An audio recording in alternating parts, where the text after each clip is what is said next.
दोस्तों, आज हम एक ऐसी शख्सियत की कहानी सुनाने जा रहे हैं जिसे दुनिया मिसाइल मैन ऑफ इंडिया के नाम से जानती है और जिसे करोड़ों लोग पीपल्स प्रेसिडेंट के रूप में दिल से सम्मान देते हैं।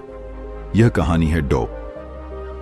एपीजे अब्दुल कलाम की, एक ऐसे इंसान की जिसने अपनी जिंदगी की शुरुआत गरीबी और सादगी से भरे एक छोटे से गांव से की, लेकिन अपने सपनों की ताकत, अटूट मेहनत और अडिग विश्वास के बल पर न केवल आसमान को छुआ बल्कि भारत को विश्व मंच पर एक नई पहचान दी। उनकी आत्मकथा विंग्स ऑफ फायर सिर्फ एक किताब नहीं बल्कि एक प्रेरणादायक जीवन यात्रा है जो हमें दिखाती है कि कैसे एक छोटे से कस्बे का लड़का बिना किसी बड़े संसाधन, बिना किसी आधुनिक सुविधा, सिर्फ अपनी लगन, जुनून और दूरदृष्टि के दम पर भारत को मिसाइल टेक्नोलॉजी और अंतरिक्ष अनुसंधान में दुनिया के सबसे अग्रणी देशों की कतार में खड़ा कर देता है। यह किताब 4 हिस्सों में बंटी है और हर हिस्सा हमें जीवन की गहरी सीख देता है।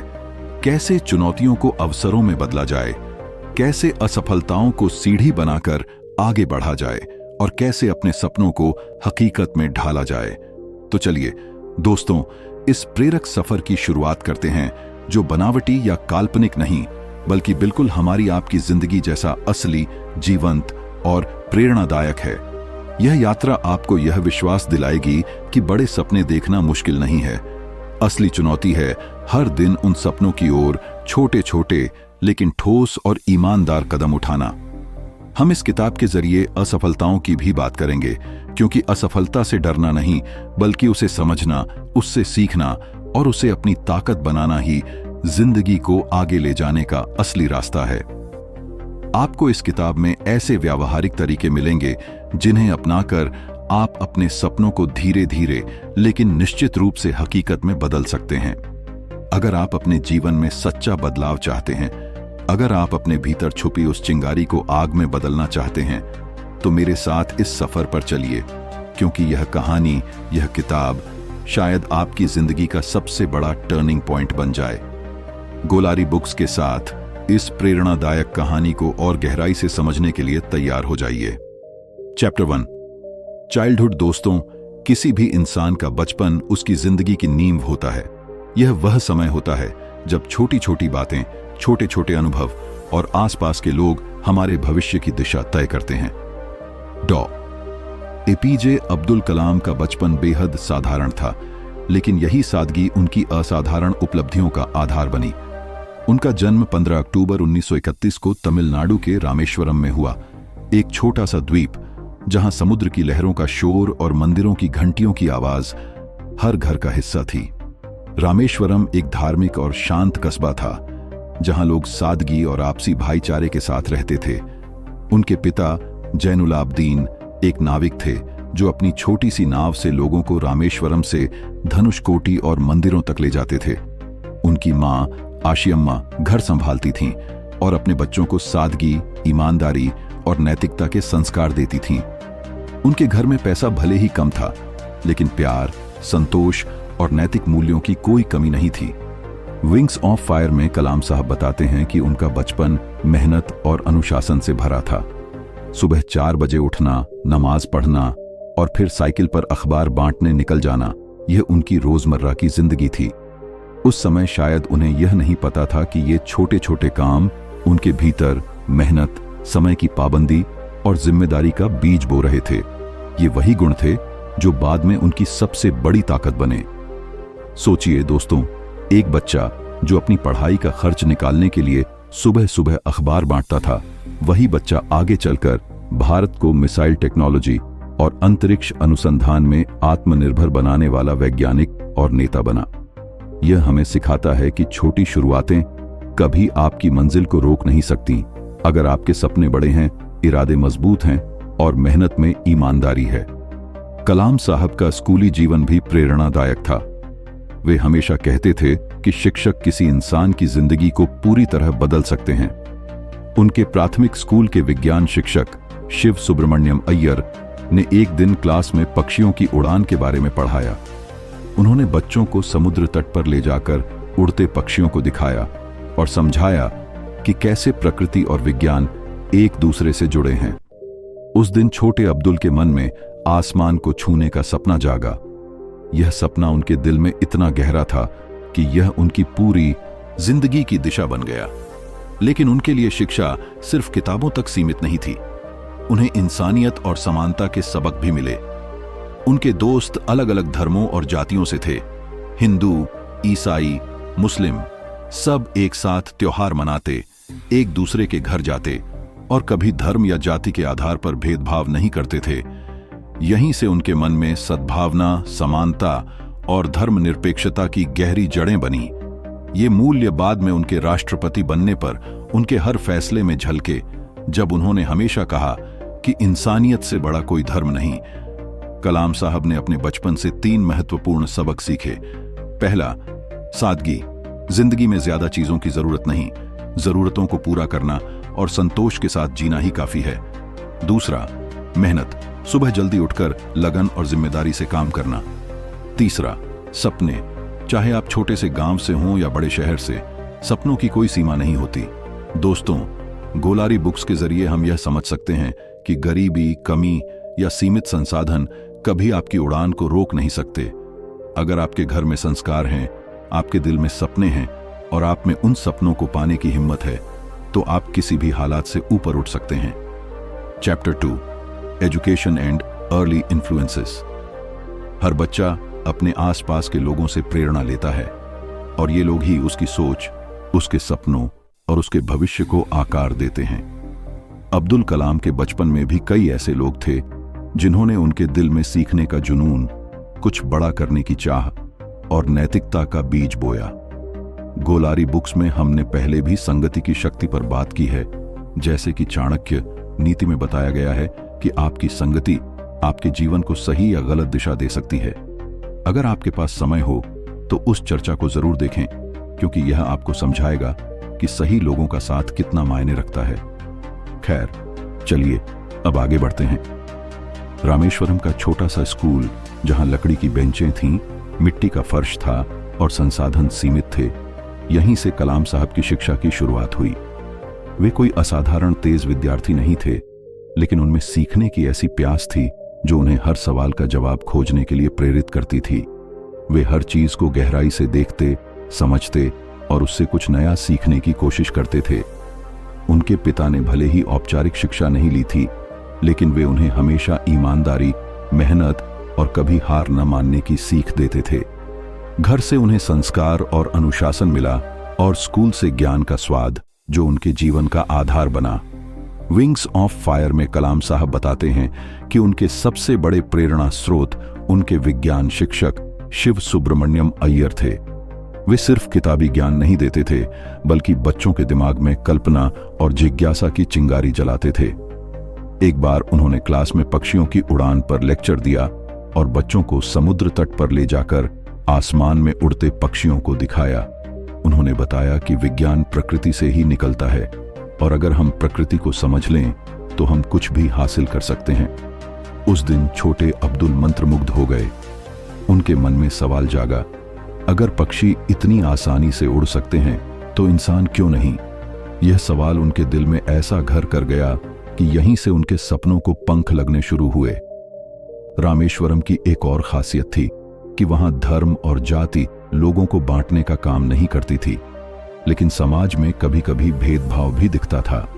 एक बार कलाम साहब को उनके धर्म और जाति के कारण क्लास की पहली पंक्ति में बैठने से रोक दिया गया। यह बात उनके शिक्षक अय्यर को बहुत बुरी लगी। उन्होंने तुरंत कहा कि धर्म या जाति कभी शिक्षा में बाधा नहीं बन सकती। अगले दिन उन्होंने कलाम को अपने घर बुलाया, अपने बच्चों के साथ बिठाकर खाना खिलाया और समानता का एक जीवंत उदाहरण पेश किया। इस घटना ने कलाम साहब के मन में इंसानियत और समानता की भावना को और गहरा कर दिया। यही कारण था कि बाद में चाहे वे वैज्ञानिक बने या राष्ट्रपति, उन्होंने हमेशा कहा, पहले इंसान बनो, फिर कुछ और। गोलारी बुक्स हमें यह सिखाता है कि सही संगति और सही शिक्षा किसी भी इंसान के जीवन को नई दिशा दे सकती है।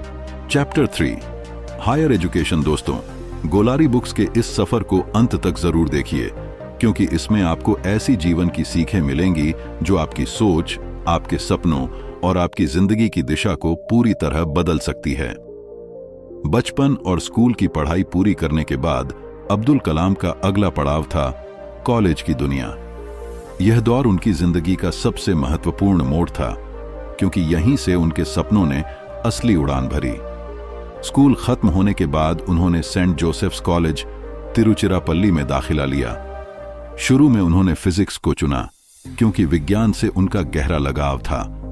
लेकिन कुछ ही समय बाद उन्हें एहसास हुआ कि फिजिक्स पढ़कर वे सिर्फ शिक्षक या सामान्य वैज्ञानिक बन सकते हैं। उनके भीतर का जुनून कुछ और कह रहा था। उन्हें मशीनों, उड़ानों और तकनीक से गहरा प्यार था।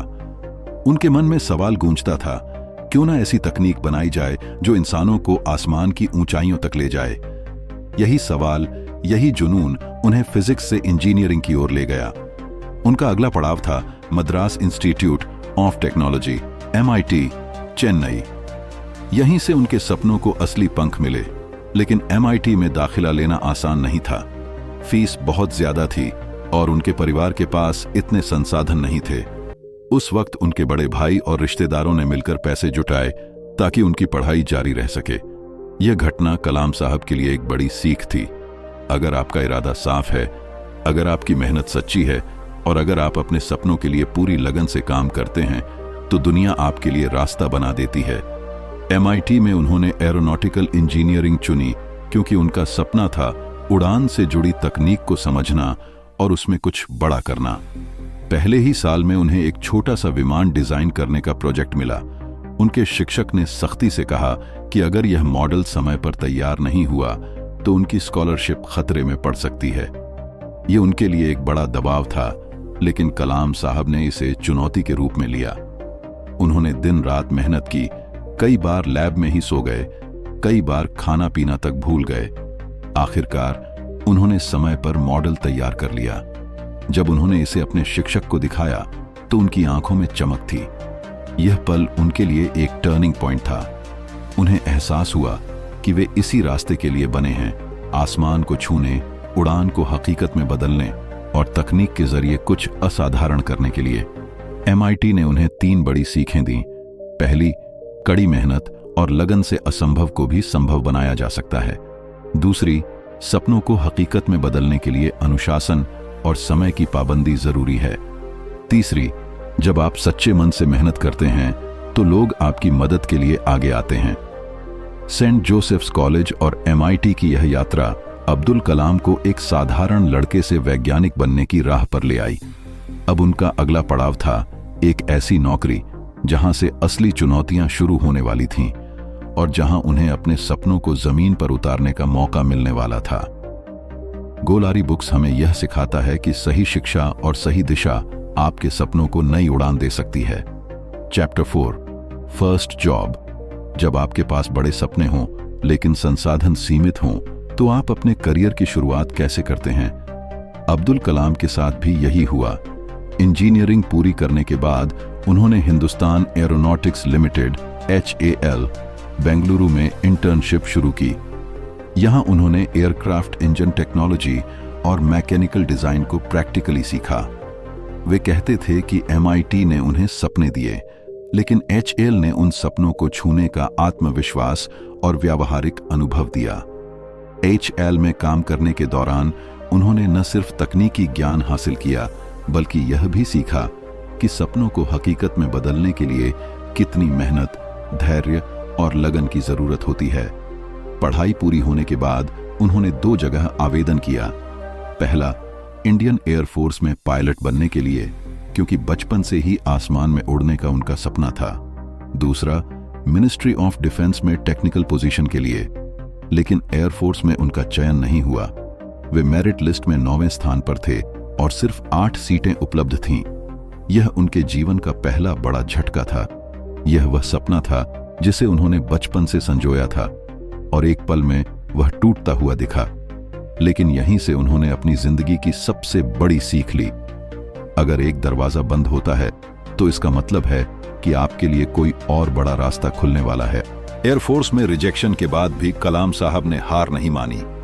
उन्होंने डिफेंस रिसर्च में काम शुरू किया और यहीं से उनका सफर Indian space research organisation ISRO और defence research and development organisation DRDO की ओर मुड़ा, जहां उन्होंने भारत को अंतरिक्ष और मिसाइल टेक्नोलॉजी में नई ऊंचाइयों तक पहुंचाया। इस दौर ने उन्हें 3 बड़े सबक सिखाए। पहला, असफलताएं स्थायी नहीं होती, वे सिर्फ आपको नई दिशा देती हैं, इसलिए हताश होने की जरूरत नहीं। दूसरा, सपनों को पंख देने के लिए फील्ड में अनुभव जरूरी है, किताबी ज्ञान काफी नहीं। तीसरा, रिजेक्शन को अपनी पहचान न बनने दें। अगर एक रास्ता बंद हो तो दूसरा रास्ता जरूर खुलेगा। एयरफोर्स में रिजेक्शन उनके लिए एक बड़ा झटका था, लेकिन यह उनकी जिंदगी का सबसे महत्वपूर्ण मोड़ भी बना।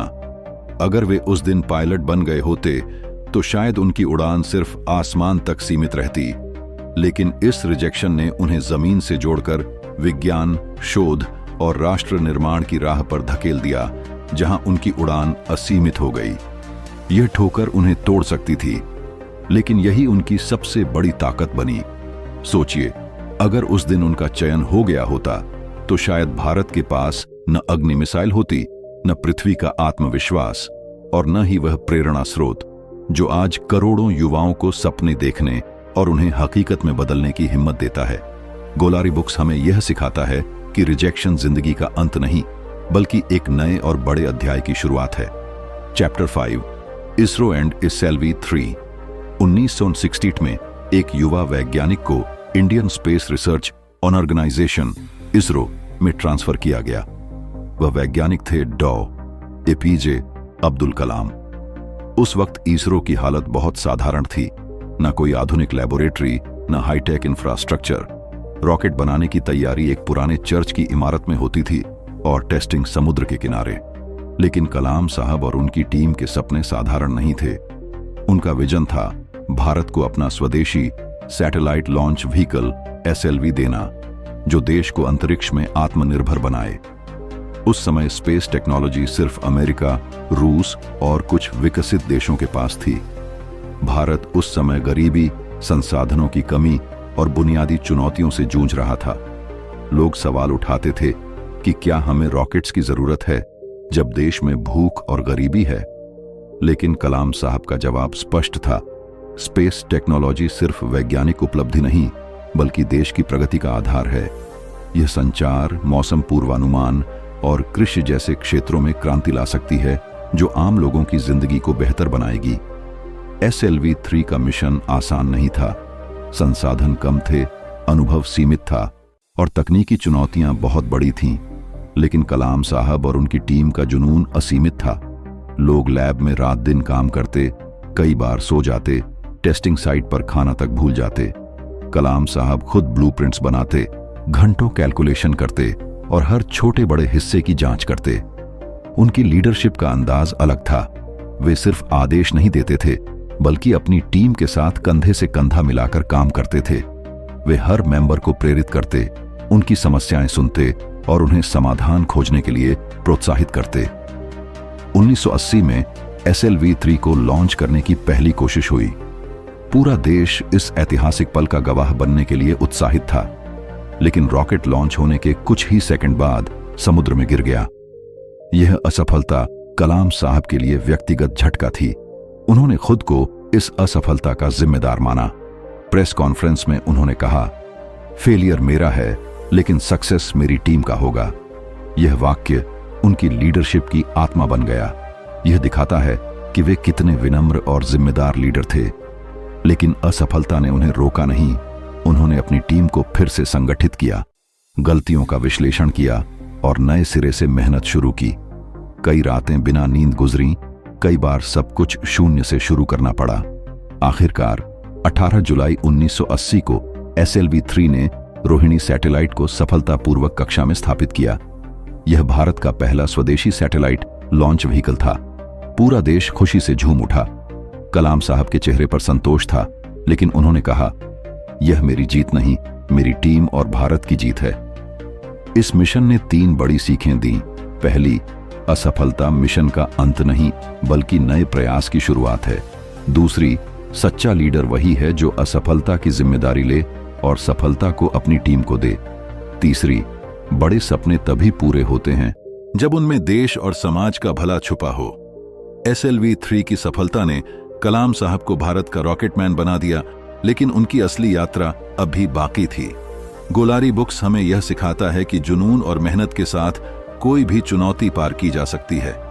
चैप्टर 6 मिसाइल डेवलपमेंट, अग्नि एंड पृथ्वी SLV-3 की सफलता ने भारत को अंतरिक्ष में एक नई पहचान दिलाई। लेकिन 1980 के दशक में एक और बड़ी चुनौती सामने आई। भारत को अपनी मिसाइल डिफेंस क्षमता विकसित करनी थी। उस समय भारत के पास आधुनिक मिसाइलें नहीं थीं, जबकि पड़ोसी देशों के पास हथियारों का जखीरा था। इस जिम्मेदारी के लिए चुना गया नाम था डॉ. APJ अब्दुल कलाम। 1983 में दिल्ली में रक्षा मंत्रालय की एक बैठक में तत्कालीन प्रधानमंत्री इंदिरा गांधी और रक्षा वैज्ञानिक एक साथ बैठे थे। उस दौर में भारत को तकनीकी रूप से आत्मनिर्भर बनाने की जरूरत थी। कलाम साहब ने एक साहसी प्रस्ताव रखा। हमें एक integrated guided missile development programme शुरू करना चाहिए, जिसमें हम अपनी स्वदेशी मिसाइलें बनाएं, शॉर्ट रेंज से लेकर लॉन्ग रेंज तक। उनकी आंखों में विश्वास और विजन देखकर प्रधानमंत्री ने कहा, इस सपने को हकीकत में बदलें। इस प्रोग्राम का पहला परिणाम था पृथ्वी मिसाइल, एक short range surface to surface missile जो 150 से 250 किलोमीटर तक वार कर सकती थी। यह भारत की पहली स्वदेशी मिसाइल थी, लेकिन इसकी राह आसान नहीं थी। टेस्टिंग के दौरान कई समस्याएं आईं, गाइडेंस सिस्टम में खराबी, फ्यूल मिक्सचर में गड़बड़ी और कई बार तकनीकी खामियां। लेकिन कलाम साहब हमेशा अपनी टीम को प्रेरित करते। गलतियां हमारी सबसे बड़ी शिक्षक हैं। हर असफलता हमें सफलता के और करीब ले जाती है।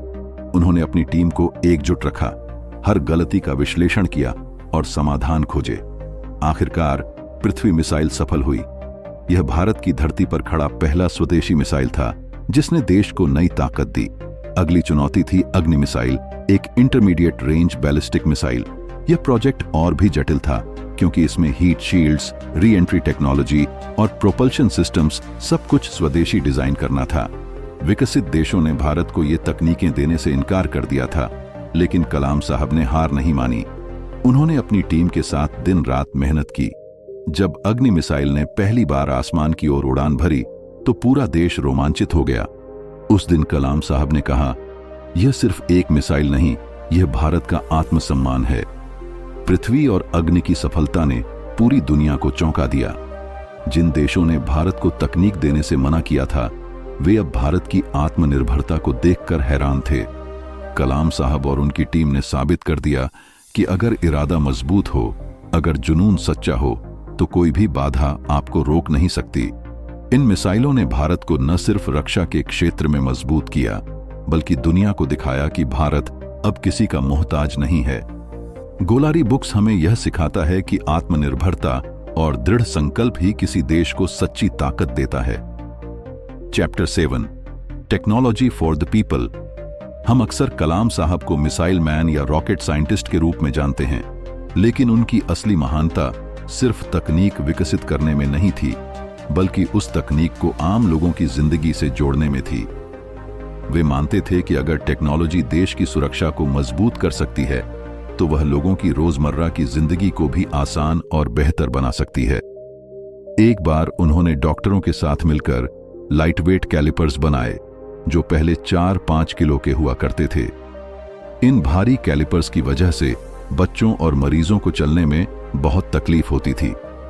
कलाम साहब ने मिसाइल टेक्नोलॉजी से प्रेरित कंपोजिट मटेरियल्स का इस्तेमाल किया और कैलिपर्स का वजन घटाकर सिर्फ 400 ग्राम कर दिया। सोचिए, वे बच्चे जो पहले ठीक से चल भी नहीं पाते थे, अब अपने पैरों पर दौड़ने लगे। उनकी आंखों में खुशी और आत्मविश्वास देखकर कलाम साहब कहते थे कि यही उनकी सबसे बड़ी कमाई है।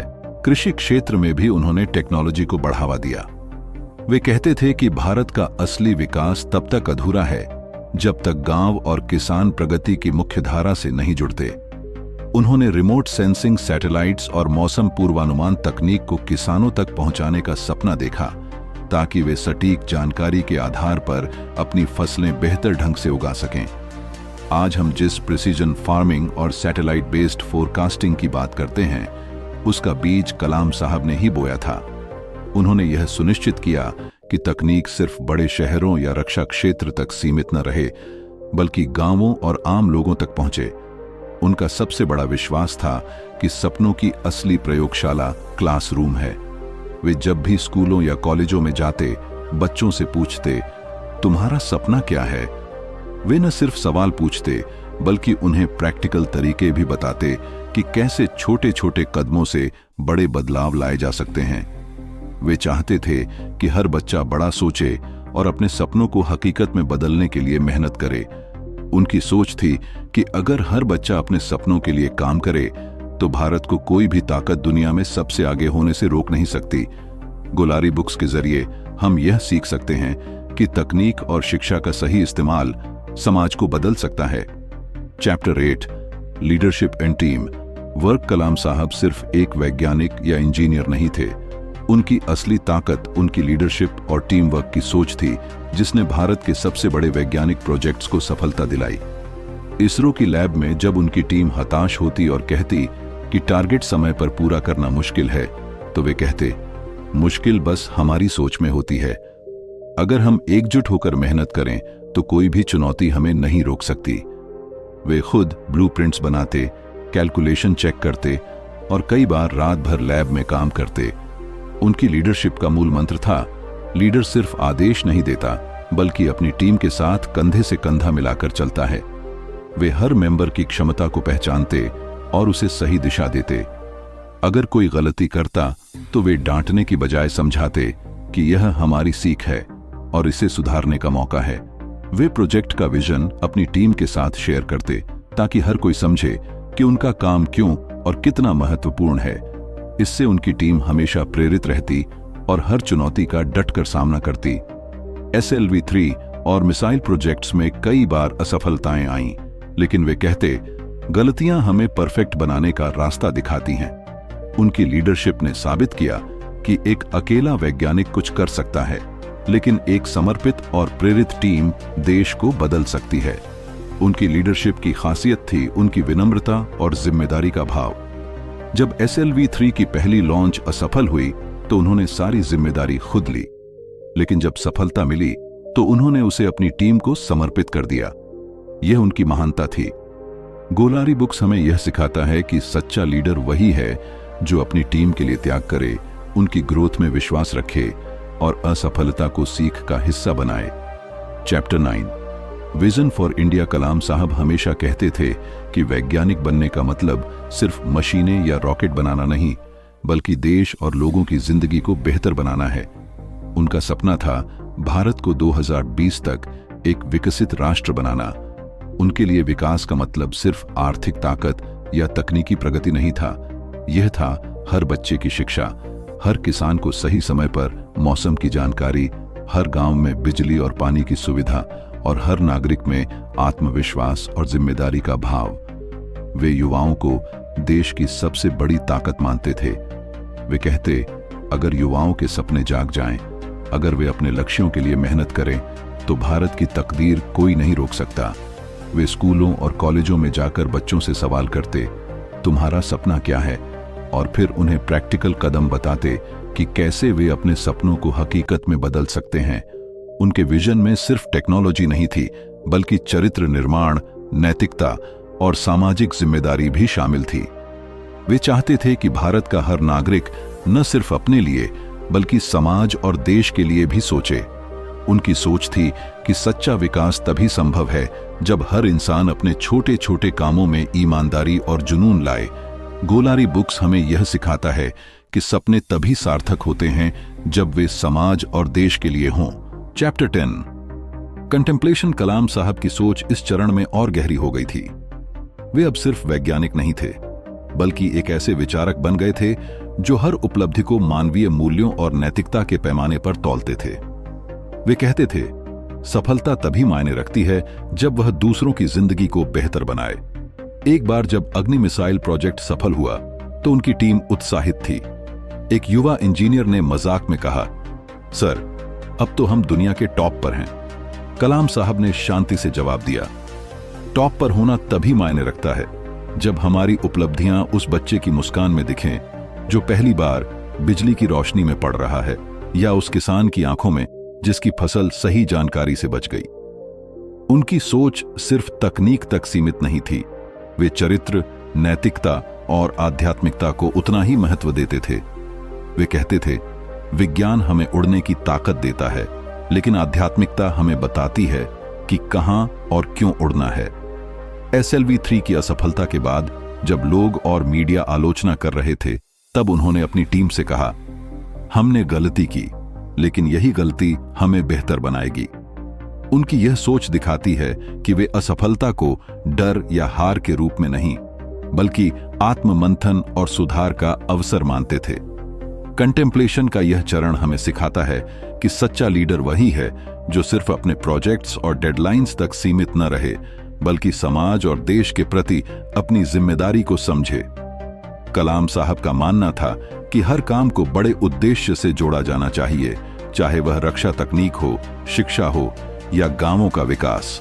गोलारी बुक्स हमें यह सिखाता है कि असफलताएं हमें तोड़ने के लिए नहीं, बल्कि हमें आकार देने और मजबूत बनाने के लिए होती हैं। चैप्टर 11 एपिलॉग डॉ। APJ अब्दुल कलाम की जिंदगी का सफर यहीं खत्म नहीं होता, यह एक नई शुरुआत है। विंग्स ऑफ फायर सिर्फ उनकी आत्मकथा नहीं, बल्कि एक वादा है। हर युवा बड़े सपने देखे और उन्हें हकीकत में बदले। वे कहते थे, सपने वो नहीं जो नींद में देखे जाते हैं, सपने वो हैं जो आपको सोने न दें। उनका विजन 2020 एक ऐसा भारत था जो न सिर्फ तकनीक और अर्थव्यवस्था में मजबूत हो, बल्कि शिक्षा, नैतिकता और मानवीय मूल्यों में भी अग्रणी हो। उनका मानना था कि बदलाव सरकार या बड़ी संस्थाओं से नहीं, बल्कि हर उस इंसान से शुरू होता है जो अपने छोटे छोटे कामों में ईमानदारी, जुनून और जिम्मेदारी लाता है। वे कहते थे, ज्ञान आपको ताकत देता है, लेकिन चरित्र आपको दिशा देता है। उनकी कहानी हर उस बच्चे की है जो किसी छोटे से गांव में बैठकर बड़े सपने देखता है। उनकी आखिरी पंक्तियां हमें प्रेरित करती हैं, अब यह आग तुम्हारे पंखों में है, उड़ो और भारत को उस ऊंचाई तक ले जाओ जहां हर सपना सच हो सके। विंग्स ऑफ फायर से हमें 7 महत्वपूर्ण सीखें मिलती हैं। सपनों की ताकत, बड़े सपने वही देखते हैं जो परिस्थितियों से हार नहीं मानते। सपना तभी जीवित रहता है जब आप हर दिन उसके लिए मेहनत करें। असफलता से सीखें, हर गलती एक छुपा हुआ सबक है। असफलता आपको रोकने नहीं, बल्कि मजबूत बनाने आती है। टीम वर्क और लीडरशिप, सच्चा लीडर अपनी टीम के साथ खड़ा होता है, उनकी क्षमता को पहचानता है और उन्हें प्रेरित करता है। ज्ञान और चरित्र, सिर्फ बुद्धि काफी नहीं, ईमानदारी और नैतिकता आपका कंपास होनी चाहिए। राष्ट्र के लिए विजन, सपने अपने लिए नहीं, बल्कि समाज और देश के लिए देखने चाहिए। आत्मनिर्भरता, संसाधनों की कमी इरादों को कमजोर नहीं कर सकती, अगर आपका विश्वास मजबूत है। दृढ़ संकल्प, छोटे गांव से आए एक साधारण लड़के ने दिखाया कि संसाधन नहीं, बल्कि इरादे मायने रखते हैं। दोस्तों, विंग्स ऑफ फायर हमें याद दिलाती है कि हर दिल में छुपी चिंगारी सही दिशा और मेहनत से आग बन सकती है। यह कहानी सिर्फ डॉ. कलाम की नहीं, बल्कि हर उस इंसान की है जो अपने सपनों को उड़ान देना चाहता है और मानता है कि असंभव सिर्फ एक शब्द है, हकीकत नहीं। गोलारी बुक्स के साथ इस कहानी को अपनाएं, अपने सपनों को पंख दें और भारत को उस ऊंचाई तक ले जाएं जहां हर सपना सच हो सके।